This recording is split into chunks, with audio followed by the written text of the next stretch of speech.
ಎಲ್ರಿಗೂ ಧನ್ಯವಾದಗಳು ನಿಮ್ಮ ಸಮಯನ ಬಿಡುವು ಮಾಡಿಕೊಂಡು ನಮ್ಮ ಜೊತೆ ಕುಂತಿರೋದಕ್ಕೆ. ನಮ್ಮ ಈ ಚಿತ್ರ ಕುಲದಲ್ಲಿ ಕೇಳಿ ಯಾವುದೋ ಚಿತ್ರ ಇದೇ ತಿಂಗಳು 23ನೇ ತಾರೀಕು ಬಿಡುಗಡೆ ಆಗ್ತಿದೆ. ಆ ಚಿತ್ರದಲ್ಲಿ ಒಂದು ಹಾಡಿದೆ, ಮನಸ್ಸು ಹಾಡ್ತದೆ ವಯಸ್ಸು ಕಾಡ್ತದೆ, ಚೂರೇ ಚೂರು ಮ್ಯಾರೇಜ್ ಆದರೆ ಎಲ್ಲ ಸರಿ ಹೋಗ್ತದೆ. ಭಟ್ರು ಯಾವ ಗಳಿಗೆಯಲ್ಲಿ ಸಾಲುಗಳು ಬರೆದ್ರು ತುಂಬ ಅದ್ಭುತವಾಗಿ ಬರೆದ್ರು. ಯಾವುದೇ ತಪ್ಪು ಸರಿ ಏನೇ ಆದರೂ ಚೂರು ಚೂರೇ ಹೊಂದಾಣಿಕೆ ಆದರೆ ಎಲ್ಲ ಸರಿ ಹೋಗ್ತದೆ ಅನ್ನೋ ಥರ ಒಂದು ಭಾವನೆಯಲ್ಲ ಹಾಡು ಬರೆದಿದ್ದು. ಅದು ಕತೆಗೂ ಹೊಂದಿಕೆ ಆಗಿತ್ತು. ಆದರೆ ಈಗ ಆಗಿರೋ ಪ್ರಸಂಗ ಏನಿದೆ ಈ ಸಿಚುವೇಶನ್ಗೆ ಇದು ಮ್ಯಾಚ್ ಆಗ್ತಾ ಇಲ್ಲ. ಕಾರಣ ಇಷ್ಟೇ, ಸೋನು ನಿಗಮ್ ಅವ್ರ ಕೈಯಲ್ಲಿ ನಾವು ಆ ಹಾಡನ್ನ ಹಾಡಿಸಿದ್ವಿ. ಸೋನು ನಿಗಮ್ ಅವರು ಆ ಒಂದು ವೇದಿಕೆಯಲ್ಲಿ ಯಾವುದೋ ಒಂದು ಈವೆಂಟಲ್ಲಿ ಅವರೊಂದು ಸ್ಟೇಟ್ಮೆಂಟ್ ಕೊಡ್ತಾರೆ. ಅದೆಲ್ಲ ತಾವೆಲ್ಲ ನೋಡಿದ್ದೀರ, ಅವ್ರ ಮಾತು ಏನಿತ್ತು ಅಂತ ಕೇಳಿದ್ದೀರ. ಅದನ್ನು ಕೇಳಿದಾಗ ನಮಗೂ ಆಶ್ಚರ್ಯ ಆಯಿತು, ಏನಪ್ಪ ಇಷ್ಟು ವಿಕೃತವಾಗಿ ಮಾತಾಡ್ತಾ ಇದ್ದಾರೆ ಅಂತ. ಅಂದರೆ ಅವರ ಮನಸ್ಸೊಳಗಿನ ಒಂದು ವಿಕೃತ ರೂಪ ಕಾಣಿಸ್ತು ನಮಗೆ. ನಮಗೆ ಇನ್ನೊಂದು ಯೋಚನೆ ಬಂತು, ಅಂಥ ಒಬ್ಬ ಮನುಷ್ಯ ಹಾಡಿರೋ ಹಾಡನ್ನ ನಾವು ನಮ್ಮ ಸಿನಿಮಾದಲ್ಲಿ ಬಳಸ್ಕೋಬೇಕಾ. ಇಮಿಡಿಯೇಟಾಗಿ ನಿರ್ಮಾಪಕರ ಜೊತೆ ಚರ್ಚೆ ಆಯಿತು. ಸರ್, ಈ ಥರ ಆಗೋಗಿದೆ, ಅವ್ರು ಏನೋ ಮಾತಾಡ್ಬಿಟ್ಟಿದ್ದಾರೆ. ಈಗ ಆ ಹಾಡು ನಮ್ಮ ಚಿತ್ರದಲ್ಲಿ ಆಲ್ರೆಡಿ ಒಂದು ಲಿರಿಕಲ್ ವಿಡಿಯೋ ಅಂತ ಬಿಟ್ಟಿದ್ದೀವಿ.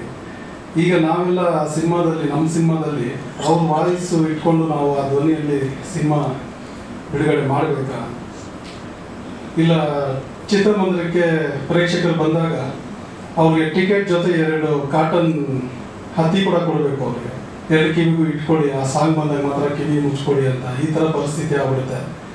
ಅವ್ರ ವಾಯ್ಸ್ನ ಕೇಳೋದಕ್ಕೆ ಇಷ್ಟಪಡ್ತಾರೆ. ಇಷ್ಟೆಲ್ಲ ಆದಮೇಲೆ ಈ ಥರ ಒಂದಷ್ಟು ನಿರ್ಮಾಪಕರ ಜೊತೆ ಚರ್ಚೆ ಆದಾಗ, ಸರ್ ನಿಮ್ಮ ಒಪಿನಿಯನ್ ಏನಿದೆ ಅದೇ ಒಪಿನಿಯನ್ ನಂದು. ಆಮೇಲೆ ಕನ್ನಡಕ್ಕೆ ಅವಮಾನ ಆಗಿದೆ, ಕನ್ನಡಿಗರಿಗೆ ಅವಮಾನ ಆಗಿದೆ. ಸೊ ಯಾವುದೇ ಕಾರಣಕ್ಕೂ ನಮಗೆ ಅವರ ಅವಶ್ಯಕತೆ ಇಲ್ಲ. ಒಳ್ಳೆ ಗಾಯಕರು, ಕಲೆ ಇದೆ, ಅದಕ್ಕೆ ನಾವು ಗೌರವ ಕೊಟ್ವಿ. ಸೊ ಅದನ್ನು ಅವರು ಉಳಿಸ್ಕೋಬೇಕಾಗಿತ್ತು, ಉಳಿಸ್ಕೊಂಡಿಲ್ಲ.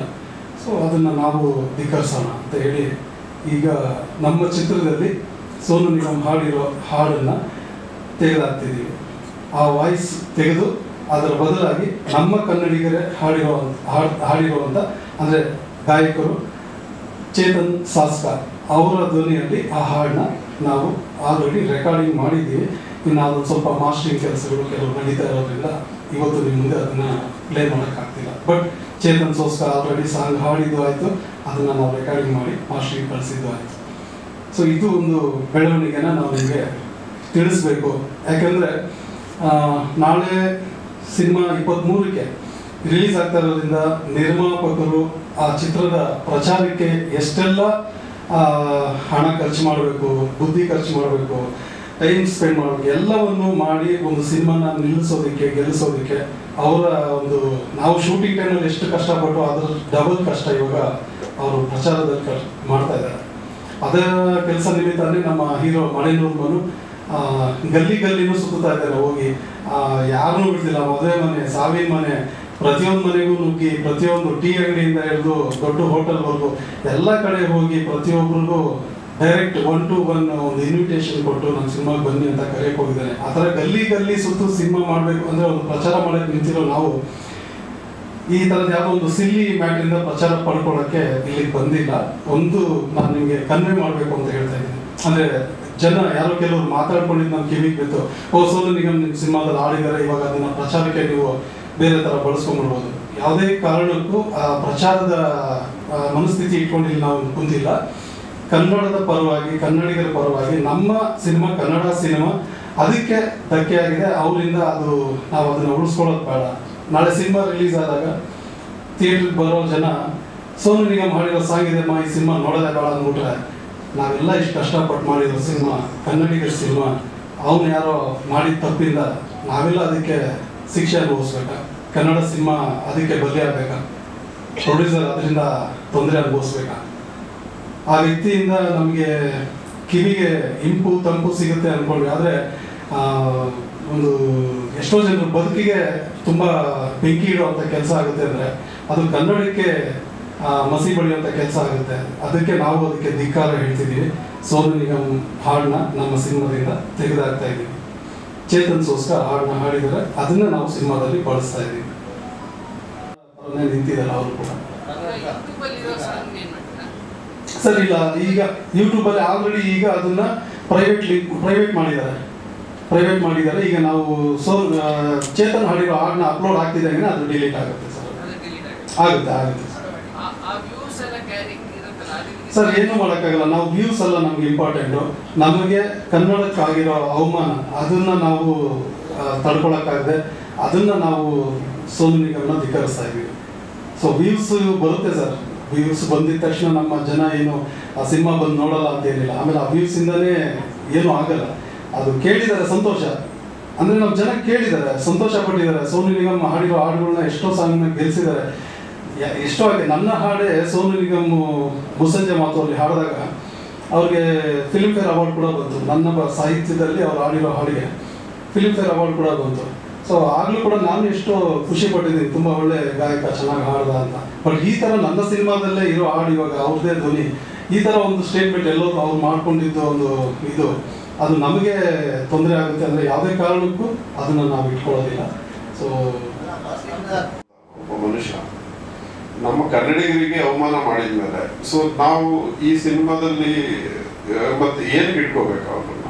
ಅದಕ್ಕಿಂತ ಒಳ್ಳೊಳ್ಳೆ ಸಿಂಗರ್ಸ್ ಕನ್ನಡದಲ್ಲೇ ಇದ್ದಾರೆ. ಏನೋ ಒಂದು ಅವ್ರಿಗೆ ಒಂದು ಬೆಲೆ ಕೊಟ್ಟಿದ್ದು ಅವ್ರ ಪ್ರತಿಭೆ, ಒಂದು ಒಳ್ಳೆ ಸಿಂಗರ್ ಅನ್ನೋ ಕಾರಣಕ್ಕೆ ಮಾತ್ರ ಕೊಟ್ಟಿರ್ತೀವಿ ಹೊರತು ಸೊ ಈ ತರ ಎಲ್ಲ ಕನ್ನಡಿಗರಿಗೆ ತುಂಬಾ ಜನ ಮಾಡ್ತಾನೆ ಇದ್ದಾರೆ. ತುಂಬಾ ಹಿಂದೆಯಿಂದಲೂ ಹಿಂದಿಯವರು ನಮ್ಮ ಕನ್ನಡಿಗರನ್ನ ದೂಷಿಸ್ಕೊಂಡೇ ಬರ್ತಿದ್ದಾರೆ.